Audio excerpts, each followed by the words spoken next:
Also have new members to wrangle. 22 newly minted members of Kentucky's General Assembly were welcomed to Frankfort earlier this month. A few weeks ago, I caught up with Boone County State Senator Steve Rawlings of the 11th State Senate District. He replaced John Schickel, who retired after 15 years of lawmaking. Rawlings is not new to Frankfort, as he'd served one term in the Kentucky House of Representatives before running for and winning his Senate seat. I talked with him recently about his committee assignments and priorities for this legislative session that resumes in 2 weeks.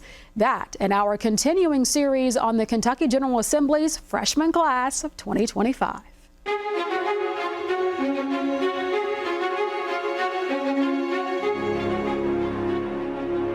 Let's talk about when you were in the House, the kind of legislation that you're most proud that you were a part of there, and what you hope for being a senator. Okay, got to enjoy running a lot of bills because they were constituent-generated bills. And so I appreciated the fact that people would share their ideas with me, and I would run these bills.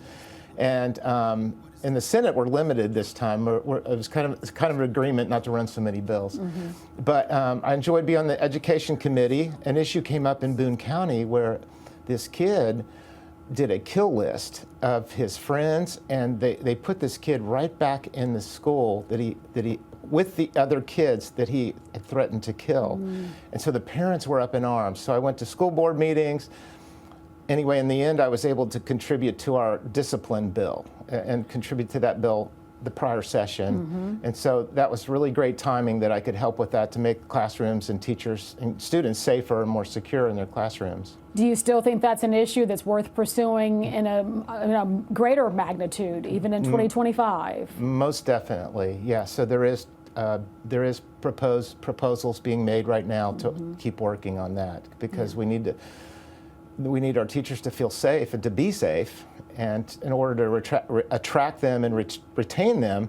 So that's pretty much a priority. Yeah, we know that student discipline and school discipline is an issue. As we've heard that from educators that say it's a disincentive to pursue the education field.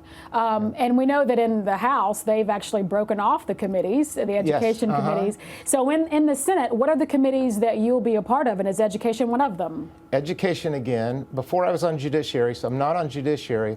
I'm on banking and insurance, on health services, appropriations and revenue, co-chair on the subcommittee, the budget review subcommittee for education, so I'm co-chair on that. And all total, I'm in 7 committees, includes capital planning. So I don't know if I named them all off, but there's 7 of them. Last time in the House, we generally were on 3 committees. I was on 3 committees. But less members, more committee love. Yes, yeah. So I have to see how that works out and shuffle the workload around. But I'm excited about that. I'm enthused about that because I want to learn new things. Like banking and insurance sounds interesting to me, and I've had some background in different areas. Some of those new committees will bring some new opportunities. So talk to us about your life before being a lawmaker. What's your profession and background? I'm an attorney. I'm a licensed attorney. But I've been involved in so many different things. I've been blessed to be able to. I've built 3 homes. I've published a book, and I've worked in higher education. I got to teach some and write some and curriculum, and so I've got to do a lot of different things. So I've enjoyed having a diverse background. Yeah. What is it you're really passionate about when it comes to issues that affect your constituents there in Northern Kentucky that you hope you can be a part of some solution, some public policy solution in this upcoming legislative session? One of the things that I ran on that was very important to our people was school choice. So that's no longer on the table for now, but we need to tweak other ways of looking at that and seeing what we can do with those things.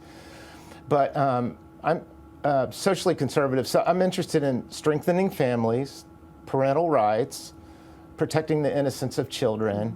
And I was thinking about how people like me grew up in a wholesome environment, so I want to do anything for the kids that we can encourage growing up in a wholesome environment and let kids be kids and not saddle them with adult issues.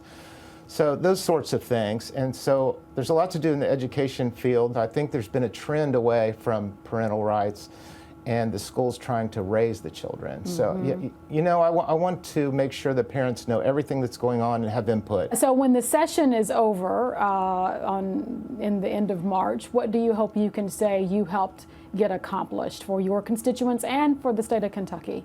The bills I've been working on, for instance, one is restoring religious liberty. It's based on Religious Freedom Restoration Acts, RFRAs.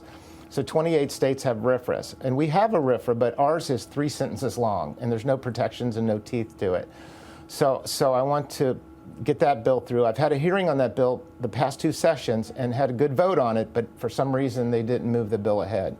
So that type of bill. And then I've got a bill that's transfer on death deed. It allows a person to sign over their home to a named beneficiary or a child, and it would help so many families with end-of-life issues that they could just fill out this form and file it as an affidavit. It's in the form of an affidavit, but there's people from all over the state that are very interested in that bill.